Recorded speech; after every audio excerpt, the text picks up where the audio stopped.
Book 14. Hsien Acts. Chapter 1. Hsien asked what was shameful. The master said, when good government prevails in a state, to be thinking only of salary, and, when bad government prevails, to be thinking, in the same way, only of salary. This is shameful. Chapter 2. 1. When the love of superiority, boasting, resentments, and covetousness are repressed, this may be deemed perfect virtue. 2. The master said, this may be regarded as the achievement of what is difficult. But I do not know that it is to be deemed perfect virtue. Chapter 3. The master said, the scholar who cherishes the love of comfort is not fit to be deemed a scholar. Chapter 4. The master said, when good government prevails in a state, language may be lofty and bold, and actions the same. When bad government prevails, the actions may be lofty and bold, but the language may be with some reserve. Chapter 5. The master said, the virtuous will be sure to speak correctly, but those whose speech is good may not always be virtuous. Men of principle are sure to be bold, but those who are bold may not always be men of principle. Chapter 6. Nan Kung Kuo, submitting an inquiry to Confucius, said, I was skillful at archery, and Ao could move a boat along upon the land, but neither of them died a natural death. Yu and Kai personally wrought at the toils of husbandry, and they became possessors of the kingdom. The master made no reply, but when Nan Kung Kuo went out, he said, a superior man indeed is this. An esteemer of virtue indeed is this. Chapter 7. The master said, superior men, and yet not always virtuous, there have been, alas. But there never has been a mean man, and, at the same time, virtuous. Chapter 8. The master said, can there be love which does not lead to strictness with its object? Can there be loyalty which does not lead to the instruction of its object? Chapter 9. The master said, in preparing the governmental notifications, Hsien first made the rough draft. Shu examined and discussed its contents.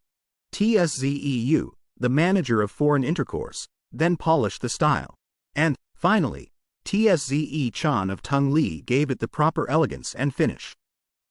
Chapter 10. 1. Someone asked about Tzee Chan. The master said, he was a kind man. 2. He asked about Tzee Shi. The master said, that man. That man. 3. He asked about Quan Chung. For him, said the master, the city of Pian, with 300 families, was taken from the chief of the Po family, who did not utter a murmuring word, though, to the end of his life, he had only coarse rice to eat. Chapter 11. The master said, to be poor without murmuring is difficult. To be rich without being proud is easy. Chapter 12. The master said, Mang Kung Cho is more than fit to be chief officer in the families of Chao and Wei, but he is not fit to be great officer to either of the states Tang or Shay. Chapter 13. 1. Tzee Lu asked what constituted a complete man. The master said, suppose a man with the knowledge of Sang Wu Chung, the freedom from covetousness of Kung Cho, the bravery of Quang of Pian, and the varied talents of Zan Chiu, add to these the accomplishments of the rules of propriety and music. Such a one might be reckoned a complete man. 2. He then added, but what is the necessity for a complete man of the present day to have all these things? The man, who in the view of gain, thinks of righteousness, who in the view of danger is prepared to give up his life, and who does not forget an old agreement however far back it extends, such a man may be reckoned a complete man. Chapter 14. 1. The master asked Kung Ming Chia about Kung Shu Wan, saying, is it true that your master speaks not, laughs not, and takes not? 2. Kung Ming Chia replied, this has arisen from the reporters going beyond the truth. My master speaks when it is the time to speak, and so men do not get tired of his speaking. He laughs when there is occasion to be joyful, and so men do not get tired of his laughing. He takes when it is consistent with righteousness to do so, and so men do not get tired of his taking. The master said, so. But is it so with him? Chapter 15. The master said, Sang Wu Cheng, keeping possession of Fang, asked of the Duke of Lu to appoint a successor to him in his family. Although it may be said that he was not using force with his sovereign, I believe he was. Chapter 16. The master said, the Duke Yuan of Hsien was crafty and not upright. The Duke Yuan of Chai was upright and not crafty. Chapter 17. 1. Tzze Lu said, the Duke Yuan caused his brother Chu to be killed, when Xiao Hu died with his master, but Quan Chung did not die. May not I say that he was wanting in virtue? 2. The master said, the Duke Yuan assembled all the princes together, and that not with weapons of war and chariots. It was all through the influence of Quan Chung. Whose beneficence was like his? Whose beneficence was like his? Chapter 18. 1. Tzze Kung said, Quan Chung, I apprehend, was wanting in virtue. When the Duke Yuan caused his brother Chu to be killed, Quan Chung was not able to die with him. Moreover, he became prime minister to Yuan. 2. The master said, Quan Chung acted as prime minister to the Duke Yuan, made him leader of all the princes, and united and rectified the whole kingdom. Down to the present day, the people enjoy the gifts which he conferred. But for Quan Chung, we should now be wearing our hair unbound, and the lappets of our coats buttoning on the left side. 3. Will you require from him the small fidelity of common men and common women, who would commit suicide in a stream or ditch, no one knowing anything about them? Chapter 19. 1. The great officer, Hsien, who had been family minister to Kung Shu Yuan, ascended to the prince's court in company with Yuan. 2. The master, having heard of it, said, he deserved to be considered Wan, the accomplished. Chapter 20. 1. The master was speaking about the unprincipled course of the Duke Ling of Wei, when Chai Kong said, since he is of such a character, how is it he does not lose his state? 3. Confucius said, the Chung Shu Yu has the superintendence of his guests and of strangers. The litanist, To, has the management of his ancestral temple. And Wang Sun Chia has the direction of the army and forces. With such officers as these, how should he lose his state? Chapter 21. The master said, he who speaks without modesty will find it difficult to make his words good. Chapter 22. 1. Chan Chang murdered the Duke Qian of Chai. 2. Confucius bathed, went to court, and informed the Duke I, saying, Chan Hang has slain his sovereign. I beg that you will undertake to punish him. 3. The Duke said, inform the chiefs of the 3 families of it. 4. Confucius retired, and said, following in the rear of the great officers, I did not dare not to represent such a matter, and my prince says, inform the chiefs of the 3 families of it. 5. He went to the chiefs, and informed them, but they would not act. Confucius then said, following in the rear of the great officers, I did not dare not to represent such a matter. Chapter 23. Tzze Lu asked how a ruler should be served. The master said, do not impose on him, and, moreover, withstand him to his face. Chapter 24. The master said, the progress of the superior man is upwards. The progress of the mean man is downwards. Chapter 25. The master said, in ancient times, men learned with a view to their own improvement. Nowadays, men learn with a view to the approbation of others. Chapter 26. 1. Chu Po Yu sent a messenger with friendly inquiries to Confucius. 2. Confucius sat with him and questioned him. What, said he, is your master engaged in? The messenger replied, my master is anxious to make his faults few, but he has not yet succeeded. He then went out, and the master said, a messenger indeed.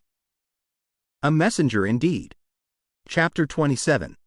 The master said, he who is not in any particular office has nothing to do with plans for the administration of its duties. Chapter 28. The philosopher Sang said, the superior man, in his thoughts, does not go out of his place. Chapter 29. The master said, The superior man is modest in his speech, but exceeds in his actions. Chapter 30. 1. The Master said, "The way of the superior man is threefold, but I am not equal to it. Virtuous, he is free from anxieties. Wise, he is free from perplexities. Bold, he is free from fear." 2. Sze Kung said, "Master, that is what you yourself say." Chapter 31. Sze Kung was in the habit of comparing men together. The Master said, "Tsze must have reached a high pitch of excellence. Now, I have not leisure for this." Chapter 32. The Master said, "I will not be concerned at men's not knowing me. I will be concerned at my own want of ability." Chapter 33. The Master said, "He who does not anticipate attempts to deceive him, nor think beforehand of his not being believed, and yet apprehends these things readily, when they occur, is he not a man of superior worth?" Chapter 34. 1. Wei Shang Mao said to Confucius, "Chiu, how is it that you keep roosting about? Is it not that you are an insinuating talker?" 2. Confucius said, "I do not dare to play the part of such a talker, but I hate obstinacy." Chapter 35. The Master said, "A horse is called a chai, not because of its strength, but because of its other good qualities." Chapter 36. 1. Someone said, "What do you say concerning the principle that injury should be recompensed with kindness?" 2. The Master said, "With what then will you recompense kindness?" 3. Recompense injury with justice, and recompense kindness with kindness. Chapter 37. 1. The Master said, "Alas! There is no one that knows me." 2. Sze Kung said, "What do you mean by thus saying, that no one knows you?"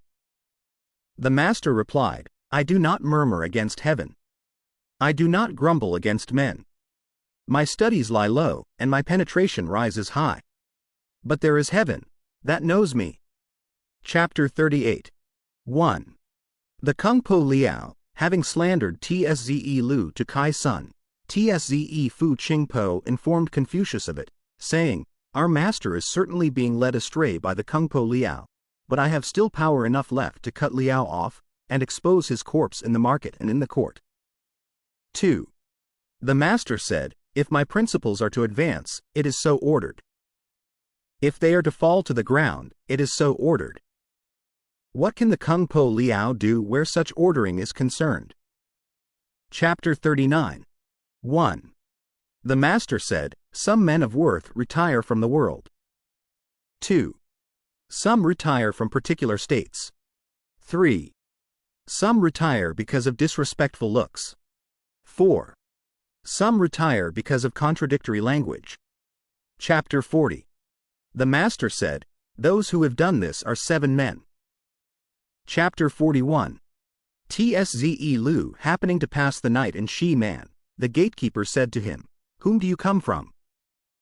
Tsze Lu said, "From Mr. King."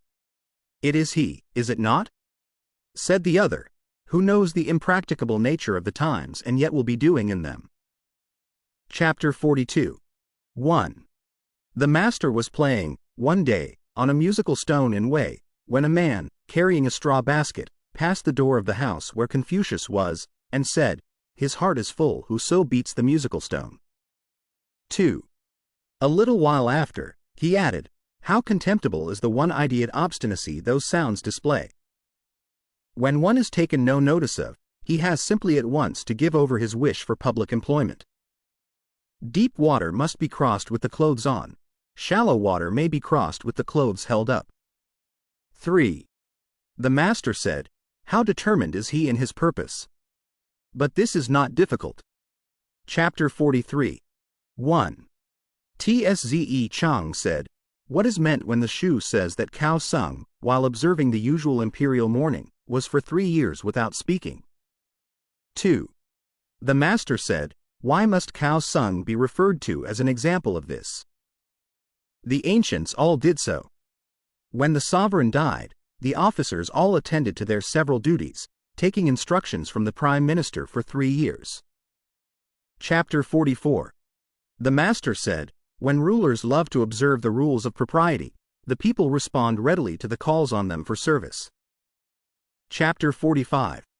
Tzze Lu asked what constituted the superior man. The Master said, the cultivation of himself in reverential carefulness. And is this all?